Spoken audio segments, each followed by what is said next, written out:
Good evening, everyone. And we will now begin the media availability with our update and turn it over now to Dr. Janice Fitzgerald. Thank you, Premier. Good afternoon, everyone. Thank you for joining us today. Since the media briefing yesterday, we have no new positive cases. It has been brought to our attention by our province's public health and microbiology lab that a case previously reported as positive on April 18th was in fact negative. Therefore, the total number of cases in our province is actually 256. This was not a false positive test. It was just a clerical error and entered improperly. By region, we have 238 cases in Eastern Health Region, 8 in Central Health Region, 4 in Western Health Region, and 6 in Labrador-Grenville Health Region.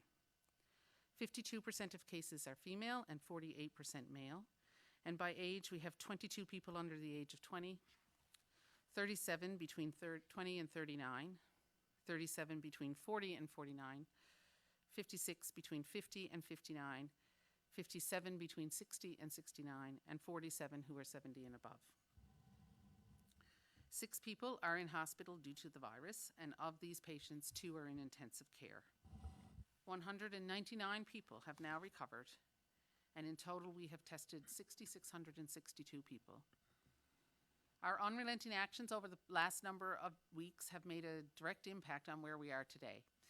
You have made a significant contribution by strictly adhering to the public health measures in place, and our dedicated, highly skilled public health teams have done exceptional work in contact tracing and testing. The success we have achieved to date belongs to each of us, and I offer my heartfelt gratitude and appreciation to you all. We are aware of the ongoing outbreak of COVID-19 in Curl Lake, Alberta, and there are many workers from Newfoundland and Labrador based at this oil sands camp. Today, I'm issuing an order that will require workers who have returned to our province from Curl Lake since March 29, 2020, to isolate for 14 days. Workers are advised to contact 811 for appropriate follow-up. You will then be referred to public health for testing, whether you are symptomatic or not. If you test negative, please continue to self-isolate for the remainder of the 14 days. Close and household contacts should also self-isolate while you await your test results. If you test positive, please continue to self-isolate. Public health officials will follow up with you to provide further guidance and advice. For further information about this new order, please visit gov.nl.ca/COVID-19. I know that we are all eager to return to our lives, our daily routines, and the family, friends, and co-workers we dearly miss, but we are not there yet. There will come a time, though, in the near future when we will be able to relax some measures. This does not mean things will go back to normal as we know it, as this is not likely to happen for quite some time, and normal may look a little different than it did before the pandemic. For now, we will have to learn to live in a new way. What this looks like exactly is still unknown, but what we do know is that we have made great strides in slowing COVID-19 in our communities, and we will remain in this together, supporting one another until a vaccine is available. When the time comes to loosen some public health measures, it will take place slowly and deliberately and with careful evaluation. If we do this properly, it may prevent us from having to re-implement stricter measures, although that may still be required while we continue to move through the pandemic. As we do begin relaxing some of these orders, new ones may be required. For example, measures to ensure businesses are permitted to reopen can do so safely, and those to enhance travel regulations that allow us to continue to track and control possible cases of COVID-19 entering our province. If such measures are implemented in the future, it will be with the health and well-being of the public top of mind. Our public health officials are actively investigating how best to relax some of our public health measures, and determining how and when to loosen these measures is much more difficult and more important than putting them in place in many ways. We are trying to achieve a balance between protecting the public and giving back some of the freedom that we have all temporarily lost due to COVID-19. We want to get this right. As we work through the process, I ask for your continued patience and trust. Your health and well-being and that of your loved ones is at the forefront of every public health decision that we make. Please continue to work with us so that we can make this work for you. Despite the hardship we have faced, we continue to rise to the challenge. This is what we do. In years to come, we will look back on COVID-19 as the difficult time it was, but we will do so proudly remembering when the chips were down, Newfoundlanders and Labradorians came together once again in solidarity to support our own. I would like to thank you again for tuning in and listening each day. Thank you for continuing to do your part. We are in this together, and we will get through this together. Thank you. Well, thank you, Dr. Fitzgerald. Not too often in our life will we look at getting a 0 as being good news, but today having a 0 is good news. But like Dr. Fitzgerald said, we just can't let those numbers fool us yet, as we know we are still in the middle of a battle. People around the world, if you listen to media reports and people that report on this stuff, and they talk about it at length, they talk about this as a war. The difference here is we want our kids to be able to play with one another. We want to be able to visit our seniors or have social connections with them in their long-term care homes. We can only do this when it's safe to do that. So we still require some patience. We still require your commitment. Because what we're talking about here is your health. It is our top priority, and I know it is your top priority as well. So let's continue to work together. Let's continue to abide by the guidelines, follow the guidelines that are put in place, and we will get through this. As Dr. Fitzgerald just said, we really want to say thank you in a very genuine way for your efforts and your commitments so far. We still have some ways to go as we plan to reopen the future of Newfoundland and Labrador. So we will continue to work to protect each other. There are some actions that we can actually be able to take to support each other.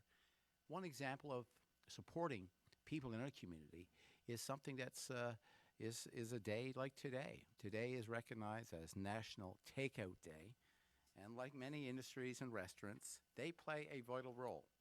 So I want to say thank you to all of those that have managed to stay open, because what you're doing is you continue to supply meals to our first responders, those essential workers in our society, and everyone that is in self-isolation. So I appreciate how difficult it is to run a restaurant in some difficult times or in normal times, but it's much more difficult in the challenges that are added to your operations today. But I know we can help you today if you're in a position, if you are able to support our local restaurants by ordering out today. And speaking of putting new programs in place, and now we continue to support each other, as I said so many times, we are working very closely with our federal government. And just a few moments ago, the Prime Minister Trudeau announced some supports that we've been waiting for some time now around post-secondary students and graduates, those that are impacted by COVID-19. There's a $9 billion plan that's been put in place to have some financial support for our students over the summer. This will help students as they continue to plan for their summers, for this fall semester, and those that we're looking forward to gain experience to start their careers. One program is the new Canada Emergency Student Benefit, and that was announced for students who do not qualify for CERB, which is a Canada Emergency Response Benefit. And if you remember, that was a plan that was announced in April of this year. So that's the new Canada Emergency Student Benefit Plan that was announced today, as well as the new Canada Student Service Grant. This grant is to help support students gain work experience and skills if they help in their communities at this time. Also, there's a program for students who are lending their time to a national or community service, and that will be up to $5,000 for education in this fall. So there's quite a few programs. We have the information that's available on our COVID-19 website. There's programs there that will mean and will create some 116,000 jobs in placements and training for students over the summer, and plus doubling of the student grants for those who are eligible for full-time and some for part-time students. Indigenous students, there's information for programs that are available to you, and also for those graduate students that would have expiring scholarships. So there's quite a bit of information. Details are on our COVID website, so we'd encourage you to go and visit and take a look at that information. Now, over the last few weeks, we've announced a lot of supports, both provincially and federally here, as we meet with you every day. We've answered a lot of questions about COVID-19, about the virus and the impact on our communities, about PPE, which is the personal protective equipment that's becoming a household name as we speak to you every day. But we also talk a lot about the health guidelines that's been put in place through our public health and the impact that they are having on you. But there's one thing that I know that I cannot and people at this table really cannot speak to, and that's about the experience. The experience of having someone who would have received a call saying that you were positive, you tested positive for COVID-19. And also to speak to someone or to get some insights of what it was like to go through this and to someone who would have recovered from COVID-19. Well, tomorrow we're going to bring someone in who has that experience, and that's an individual by the name of Bill Woolridge. And he's a gentleman who contracted the virus at the funeral home that we so often talk about. And what he's going to do is he's agreed to share his story with you. It's an interesting one. And we're thankful for having Bill available to us, for sharing his insights, as I said, on what it is to get the call and to be tested positive for COVID-19. So as I conclude my remarks today, let's continue to follow the health guidelines. The measures that are put in place will make the future of Newfoundland and Labrador even a little better. Maybe not as normal as we're used to, maybe not as normal as we would like to, but the new reality is we will get back to be able to do some of the things that we would enjoy doing. But as Dr. Fitzgerald said, we are a resilient bunch, and we've responded, so far. And I really want to say thank you for the great work that you are doing. This is where that our province has shone in the past and will continue to shine into the future. And I can tell you as your Premier, I'm very proud of the work that you're doing in our communities. So let's continue to work together. And I now turn it over to Minister Haggie for his comments before we go into our questions for the remainder of this. Thank you very much, Premier. Again, another day with zero, and that's great news. And I think it's a testament to how diligent the Newfoundlanders and Labradorians have been in helping us help ourselves. And I think we're due a pat on the back. It's been a hard period, but it's not over yet. We have contained a cluster, and that's been done by good old-fashioned shoe leather public health, using skills that have been fortunately readily available. The staff, both in public health and in healthcare in general, be they janitors, catering staff, or frontline healthcare workers that we're more used to in terms of nurses and physicians, all of them have done their part and gone to work under very uncertain circumstances. And I think that's a good opportunity just to pause and reflect on their contribution to keeping us all well and healthy. You heard Dr. Fitzgerald reference some firming up, some tightening of our travel orders. There is, as people would be aware, an outbreak in Curl Lake in Alberta in one of the oil sand patches. And because of that, we have taken extra steps to make sure that those people returning from there will be met, will have to have an isolation plan, will be contacted by public health, and will get tested and are required to self-isolate. One of the challenges we have had with people coming in from outside the province is, even with information provided by some of the carriers, they really don't actually grasp the differences between the province they're leaving and the one they're coming to. And I would urge family members who have kin coming back from anywhere, in actual fact, to make contact and to tell them what the situation is back home as regards our requirements and their obligations to protect themselves and protect us all when they do come home.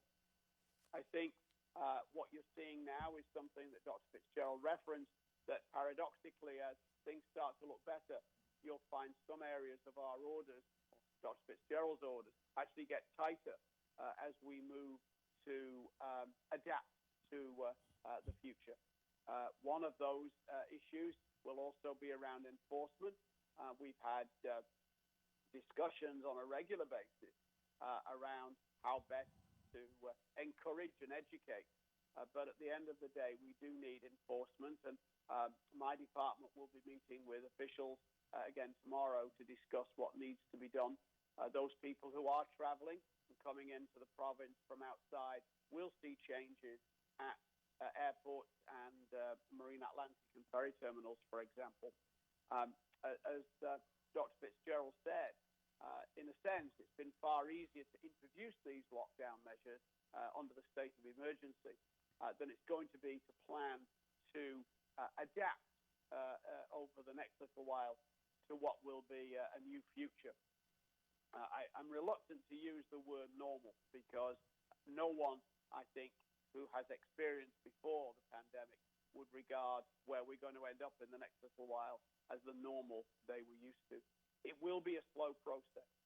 Each step will have to be evaluated to make sure that it doesn't produce a further rise in the number of cases. The virus is with us, it's in our communities, it's still there, and it can only reproduce if we move and allow it a host. So those kind of restrictions, those kind of requirements are likely to be amongst the last to go.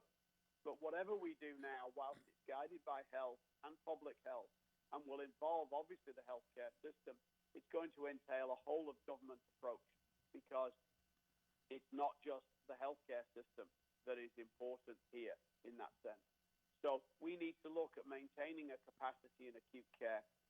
By diligence and hard work, we've managed to keep our bed occupancy down. So we have around 600, 650 beds available should a surge come. Is that the right number going forward? If it's not, what would be the right number, and how do we continue to work towards that? So that will be an ongoing question. In terms of how we do our PPE, we have seen an improvement in that over the last week. And fortunately, we will be in a position in the not too distant future to try and build a small stockpile to, again, allow us some capacity to deal with a potential surge. How much we will need and what that will be, we hope to have some answers for in the next coming days as we piggyback on work done by BC and the federal government, for example. But outside of healthcare, we need to look at what we do with departments such as TCII and their links with business, education and early childhood development in terms of childcare, particularly for workers who may not be now regarded as essential, but certainly we would look at trying to get them back into the workforce. One of the other facets around Curl Lake is that we have some testing capacity. We are as broad in our testing requirements as any province at the moment. But should we use some of that capacity, and the suggestion has been made that even though from a public health point of view, the science would suggest that there are limitations and flaws potentially in testing these people from Curl Lake, common sense and an abundance of precaution might make that something that's reasonable to do, given the fact we do have tests, as it were, to spare at the moment. So again, we're working hard to plan for our new adaptation. But there's no room for complacency. We know clearly that movement and mingling are a source of flare-up, but also we know that travel is a big risk factor too. So those areas there will be among the last to go when we look at how we adapt going forward. And as Dr. Fitzgerald said, we will still see new cases emerge, and some of those, unfortunately, might be quite severe. We will have to look at some of our measures as we relax, and we may even have to go backwards if the numbers and the monitoring show that we are having new cases on a go-forward basis. The last to go, personally, I think, will be the actual order I signed around a state of emergency. It has proved itself, despite it being new and untried legislation, to, I think, be one of the best pieces of legislation of its kind anywhere in North America. It enabled us to act swiftly, it enabled us to quash this, and it enabled us to apply good old-fashioned shoe leather public health early on. So with that, I would just like to end with a reminder that we are not at the end of this journey. We're still fairly near the beginning. we have a bubble that we've made for our family and our loved ones. We should protect that bubble and stay in it, and we should not burst anyone else's. The virus only moves when you do. And with that, Premier, I would hand it back to you, acknowledging that the technology seems to have failed us once again. Yeah, thank you, Minister. And first of all, I think the message that's been consistent coming from all of us that spoke today is it's a big thank you for people for following the guidelines, but it's yet as we proceed into the future with some degree of caution, making sure that your safety is kept front and center in our minds, and that as we plan for the future, it will also require your adherence, to the new measures. If there's relaxation that will come in place, we must continue to work together. So with that said, I will open it up to some questions. Thank you, Premier. And for the benefit of Minister Haggie, we can still hear you loud and clear despite not having that video connection. We have 6 reporters scheduled for today's call. In the essence of time for today, each reporter will have the opportunity to ask 2 questions and 1 follow-up. We suggest that you not ask rumor-based questions. The purpose of these briefings is to address COVID-19 issues. All other government-related issues should be directed to the appropriate department or agency for response. Reporters will ask questions in the order they registered for today's call. We will run through the telephone queue, and I will call each reporter by name to ask questions. Please do not press *1 until your name has been called. Following this, should time permit, reporters will be individually asked single questions. This call will end at 2:59 p.m., and further questions can be emailed. Our first questions today are from Peter Cowan of CBC News. Please go ahead. If I've done the math right with that revision that Dr. Fitzgerald talked about, we're now 5 days in a row without 0 cases. So without any sort of benchmark or time frame for lifting these restrictions, how worried are you that people will decide on their own that things look good and they want to try and get back to some sense of normal? I hope that people will have listened closely today and understand that, this is something that we need to do very carefully, and we need to do slowly and deliberately and thoughtfully. So I think people have proven themselves up to now. I know that it's been very difficult for people to do what we've been asking them to do. I appreciate that. It's been difficult for all of us. But I am confident that people understand the importance of following guidelines that we have set out, and I have great faith that they will continue to do so. There was concern that this virus was spreading in the community, and with earlier testing criteria, people who had the symptoms couldn't get tested. Now everyone with the symptoms is getting tested, but we're still finding no cases. What does that tell you? It's been reassuring. It may be that people are having milder disease and so are not feeling like they need to present for care or testing and may not recognize that is the case. It could also mean that there isn't a lot of virus circulating right now in the community. However, I will say that with the caveat that we don't know that. There have been studies done that have shown that up to 30% of people who didn't know that they had the virus had it. So we do need to still be careful. Just because people are not presenting for testing does not mean that the virus is not circulating in the community. This is an evolving situation, and as time goes on and we get more information and we see we're able to do different types of testing to look to see if people were exposed and may not have had symptoms, we'll have a fuller picture of what's really happening or what has happened in the province. So at this point, I think, given that it's a new virus that we still are learning about, we need to assume that it is still here and act accordingly. We heard concerns from Mr. Crosby about, he said that, for example, a whole plane load of people, there was no one there to meet them, there's nothing requiring people to stop and talk to public health officials when they do arrive. Dr. Haggie, you mentioned some changes that are coming with how flights may be met. Will they be addressing those issues? The short answer, Peter, is yes. The reason that flight wasn't met was there was a failure by the airport authority to actually inform Eastern Health to send folks down. So that was a communications failure. From henceforth, the requirements now will be tightened up at the airport. You will see RNC cadets, uniformed wildlife enforcement will be there to try and spare some of the load on the RNC, for example, and similarly at the Marine Atlantic Terminal. If those measures do not work, we will institute more on the advice of Dr. Fitzgerald. So I think, Peter, it's important as we look at measures, and if we get to the point, or when we get to the point that we can make some changes, is there a couple things I think that you'll see that's consistent no matter where you go, and that people talk about. Is one is around border control. Some discussion has been mentioned already around testing, but all of those issues has been discussed in our all-party committee that meets every morning.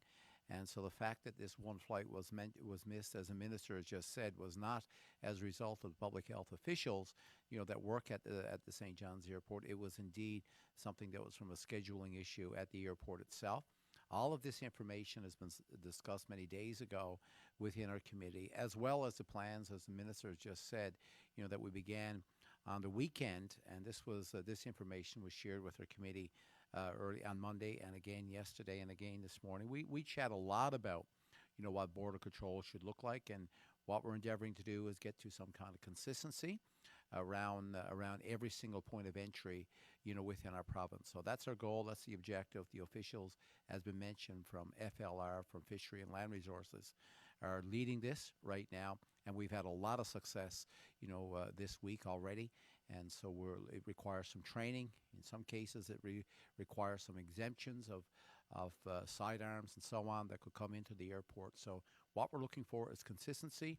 That will give us tight control over our borders, and that's instrumental as we continue to make changes with relaxation of measures into the future for our province. Thank you. Our next questions are from Andrew Robinson of The Telegram. Please go ahead.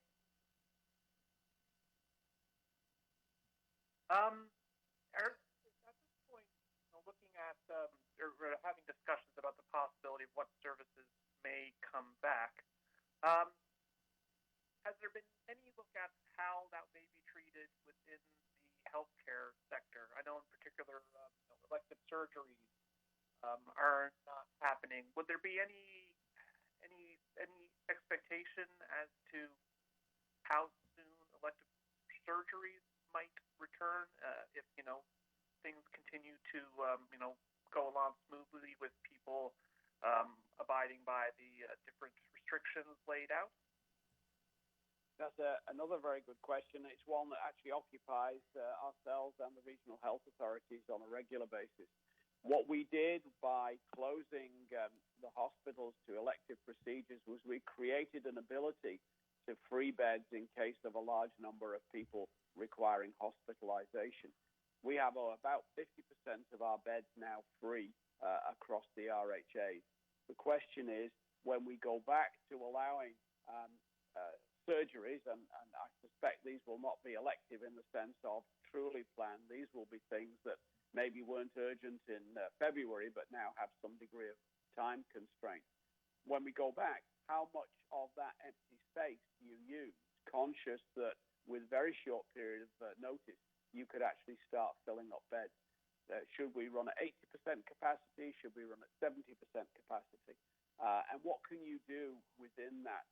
So that's going to be a balancing act, and that's certainly something we're looking at. The other piece as well is in terms of diagnostic procedures like scans and x-rays. Whilst those don't impair the ability of beds, for example, they do actually expose healthcare workers to a large number of people moving through the building in a small period of time. So at the end of the day, what we will do is look at what happened in other jurisdictions. We will try and use any modeling that might be able to inform us.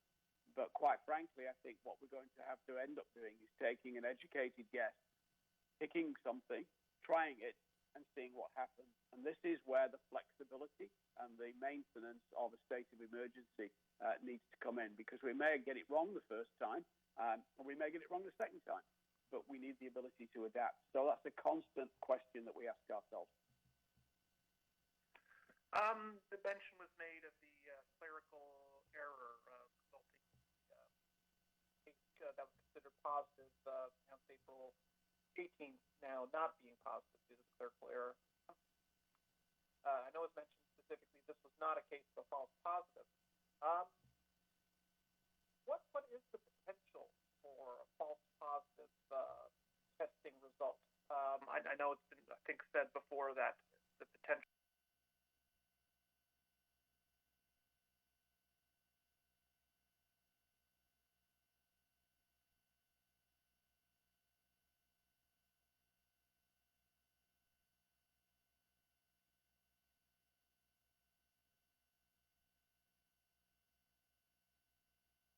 for negative results to, in fact, later turn out positive. There's potential there. What would you say to the potential for false positive testing? The testing is actually very sensitive and specific for positive. So if you if the test the sample has COVID-19 in it, so if there is the virus in that sample, the test is almost 100% able to pick up those tests. So if the test comes back as a positive, it is almost certainly a positive. There is almost certainly COVID-19 in that specimen. So it's a little bit different with regard to the false negative, although this test itself is good at detecting negatives as well.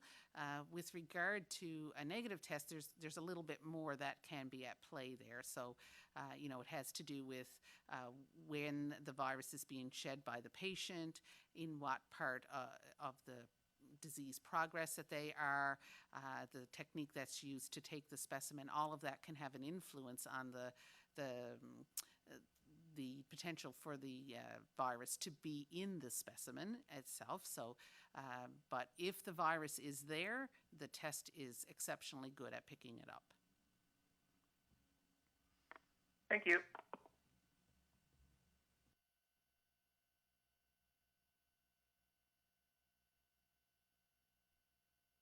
Our next questions are from Kellyanne Roberts of NTV News. Please go ahead.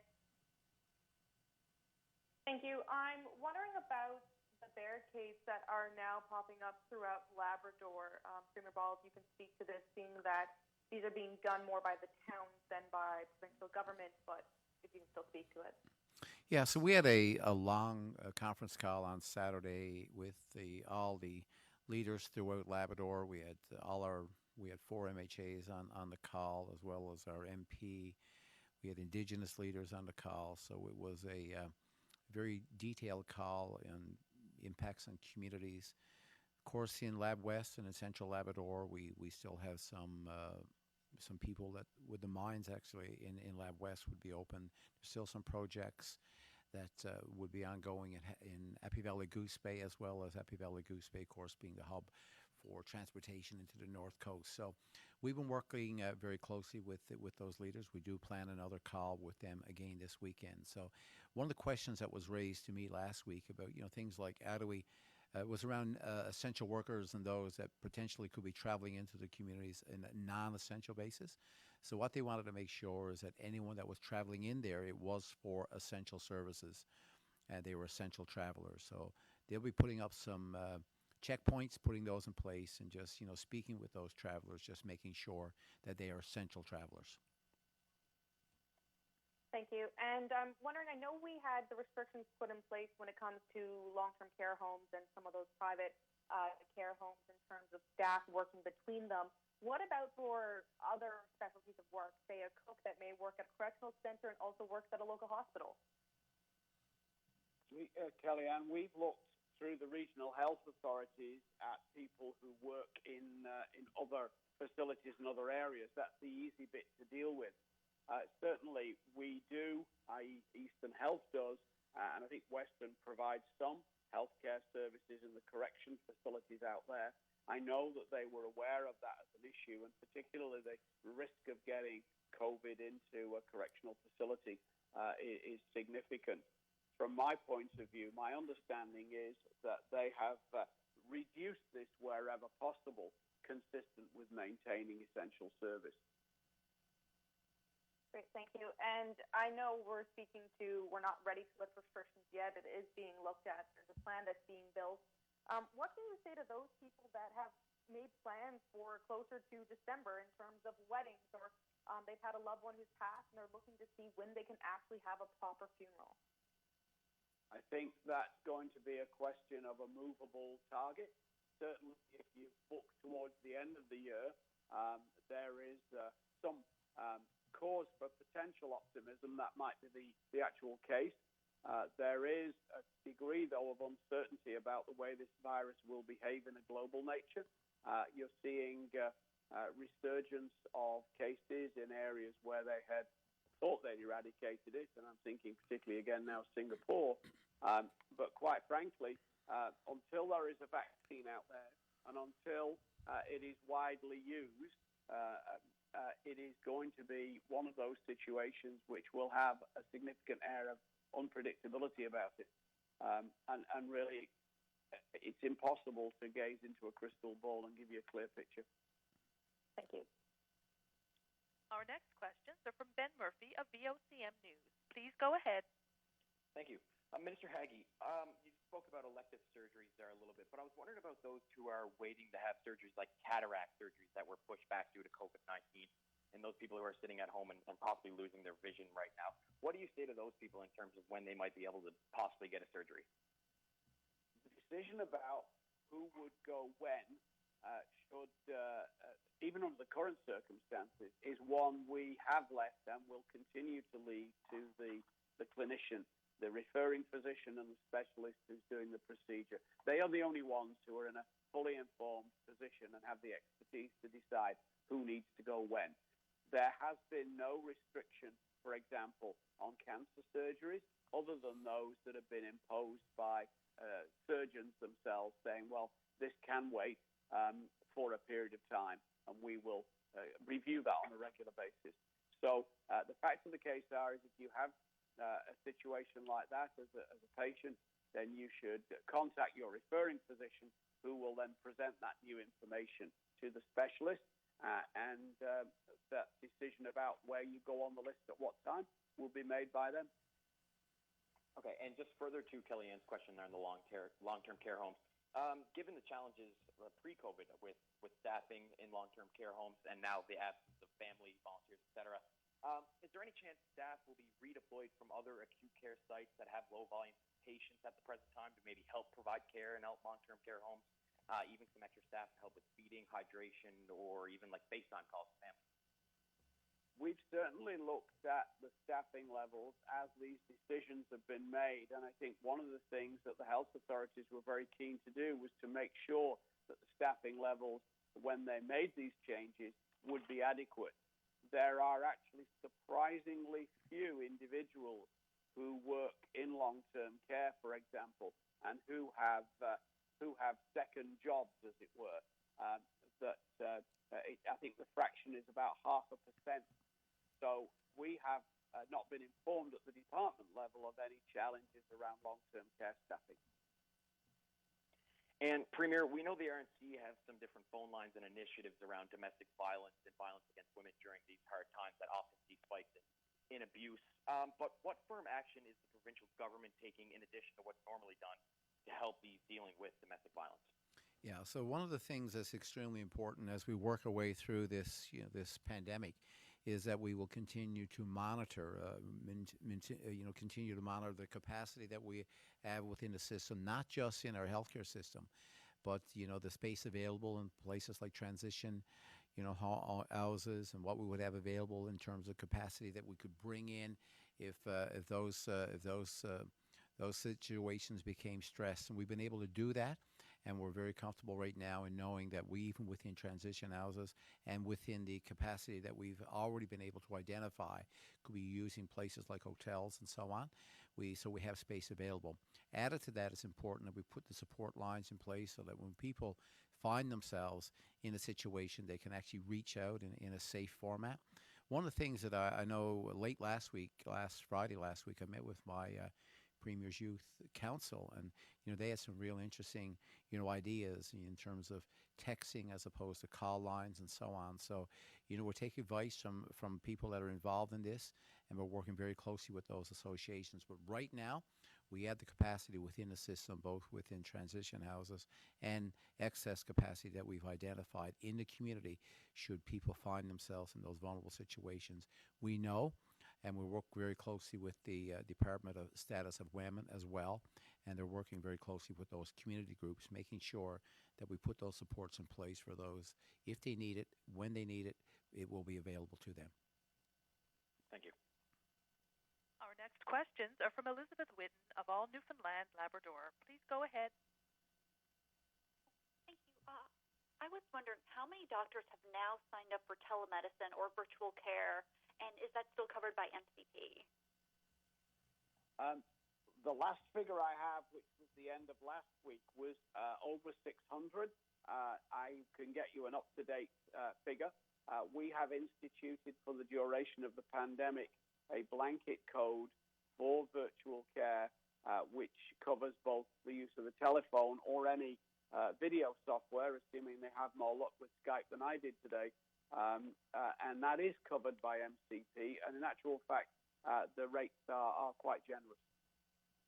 Perfect. And I'm also curious, is there any plans to possibly introduce random COVID testing in the future, especially considering we have asymptomatic and pre-symptomatic cases? So what you're talking about is sentinel testing. And so we do have, it's not really random, but we do have some sentinel testing now that we are doing. So people who are admitted to long-term care facilities and personal care homes will be tested upon admission. We are testing some asymptomatic contacts. We're also testing, for example, the people from Curl Lake will be testing asymptomatic people there. That is certainly something as we continue to move through this and we develop measures with regard to I guess a de-escalation in some regards. We will certainly be looking at sentinel testing as one of the ways that we can maybe get ahead of finding cases in our community faster than we would if we're just waiting for people to come with symptoms. I guess I was also curious, is there a concern that maybe some people are deciding not to call 811 or go for testing because they either don't want the stigma or maybe they don't want to be possibly accused of violating orders over Easter weekend? I hope that's not the case. I would encourage anyone who fears that they may have come into contact with someone with COVID or had symptoms that are consistent with COVID-19 to present for testing, to go to 811, to either call or to go onto the website and do the self-assessment. We certainly want anybody who has symptoms to come forward, and there's no judgment. Thank you. Our next questions are from Patrick Butler of Radio Canada. Please go ahead. Premier, I wonder if you could react to the announcement from Husky that they're suspending work on the West White Rose project for the rest of the year. You've said previously, since the beginning of the pandemic, that your focus is on attracting new investment in oil and gas. But what does this new development portend for oil and gas activity in 2020? Well, certainly this was one of the projects that we were counting on to provide significant employment and investment in Newfoundland and Labrador. Is one that we'd all worked on, through the Department of Natural Resources and with the industry. Big part of Events 2030, which is our sector work plan. So for us, we've seen really what has been a crash in the oil prices around the world, and it's not just this project, but projects everywhere. All jurisdictions are really being very stressed right now. Demand is down, as we know, worldwide. Supply is up. All our storage capacity around the world globally really is full as a result of the pandemic and as a result of some of the political things that have been happening over the past few weeks in jurisdictions beyond our control. So it's not good news for us, of course, because it creates employment, brings revenue to our province. But for us, the focus right now is working with the federal government to make sure that as a province we are competitive in the oil and gas industry. As we work through this health crisis, preparing for the economic crisis, and the oil and gas sector is an extremely important part of our economy, and it's something that we think that we are uniquely positioned where we are with the type of oil that we have that is not as carbon intense. So we have a good product here, we have a good commodity here, we have a great workforce here, and so right now we just make sure that we work with the federal government so that we remain competitive. So coming out of this, we will have an oil and gas industry in our province to support the revenue stream that we so badly need. In Prince Edward Island, the chief medical officer said yesterday that the first phase of easing restrictions will really be about elective and non-urgent surgeries. I know we talked about that a lot today already. Would that be the same for Newfoundland as well in terms of the priority for easing restrictions? Certainly, from the point of view of the healthcare system, that would be a place to start.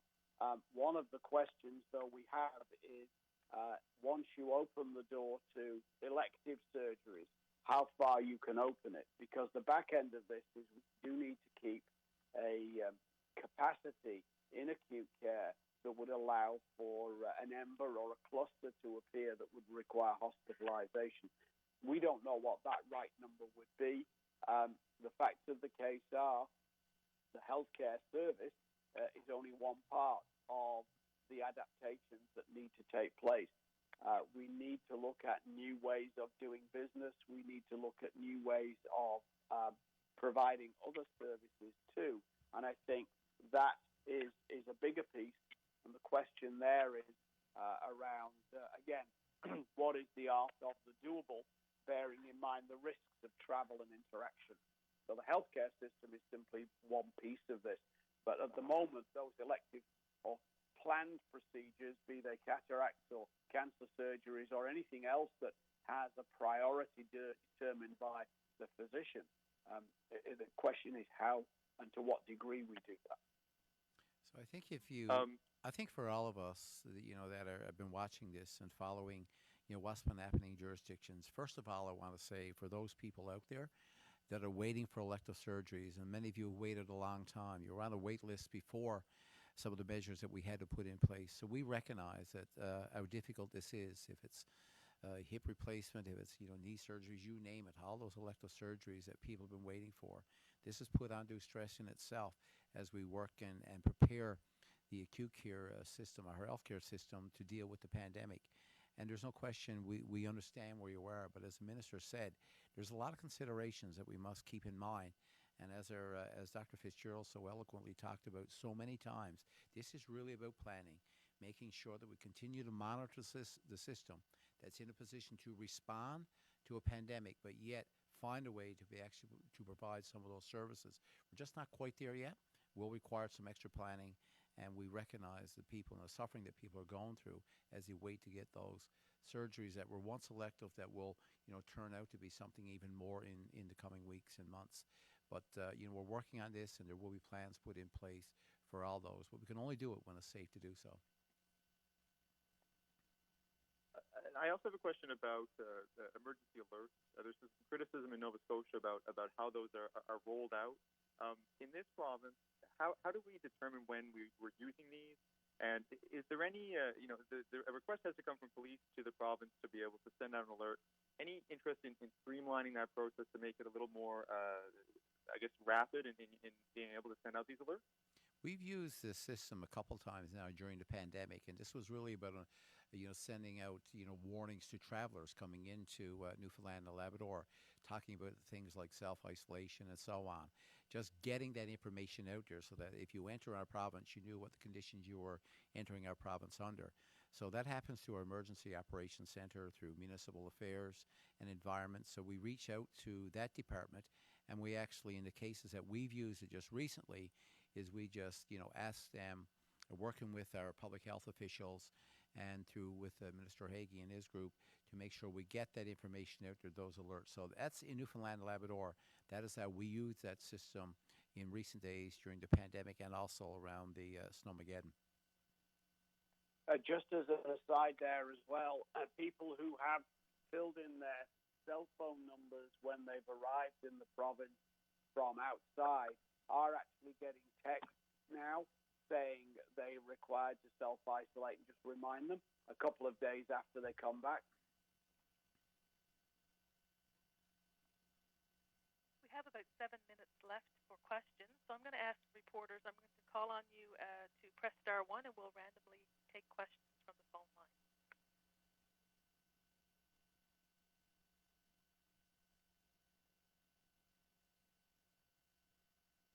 Operator, could you advise as to who is first? Certainly. Peter Cohen from CBC News. Please go ahead. We've seen elsewhere in the country, meatpacking plants have been a major source of outbreaks.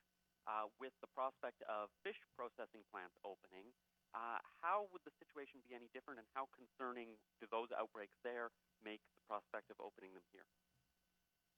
So we certainly have looked and learned from those situations, and we have made recommendations with regard to safe work environment with to stop the spread of COVID-19. So certainly we have screening measures in place to ensure that people who are coming to work, or if we've recommended screening measures be put in place to make sure people coming to work are not unwell. We've also recommended methods for reducing the spread from person to person, recognizing that it is a balance between ensuring that our food supply chain is intact and the health and safety of those people working there. Next question. It's from Kellyanne Roberts from NTV News. Please go ahead. Thank you. We speak to elective surgeries and slowly lifting the restrictions that we're seeing in terms of healthcare right now. What is that backlog going to look like? Are we going to be able to afford all of the overtime and extra stresses put on staff? Again, that's part of the plan. One of the interesting things is under normal circumstances, around May, the regional health authorities start to look at running down OR capacities over the summer to allow people to have vacation time. So there is a lot of pre-planning that needs to go into this. The magnitude of the backlog needs to be looked at. But the rate at which that backlog is managed also needs to be looked at, because whilst you can do overtime, the rate limiting factor here is going to be the beds you put people in. Once they're full, you've no room for a COVID patient or any other patient if you run into difficulties. And we don't know yet what the right margin of bed occupancy is for the healthcare system at the moment. There is data or suggestions rather from other jurisdictions that we should leave at least 20% of our beds free at any given moment. So that reduces acute care capacity for planned surgeries. So there's a calculus going on there, and the surgeons and the RHAs are at the moment looking at their wait list to see what's built up over the last 6 weeks. Thank you. Next question, please. It's from Ben Murphy, VOCM News. Please go ahead. Thank you. Minister Haggie, are we still receiving shipments of PPE and masks from China at this time? And if so, has that been deemed safe to do so? We are receiving shipments of PPE, again, smaller than we had anticipated and not always on time. N95 masks still continue to be the area of most concern, although the situation has eased over the last week or so. Whether they were all sourced from China or not, I would have to go back and ask. But certainly the ones we have received are up to standard, up to code, and fit for use. Great, thanks. We have time for one more question. Please press star 1 if you have a question. Peter Cohen from CBC News. Please go ahead.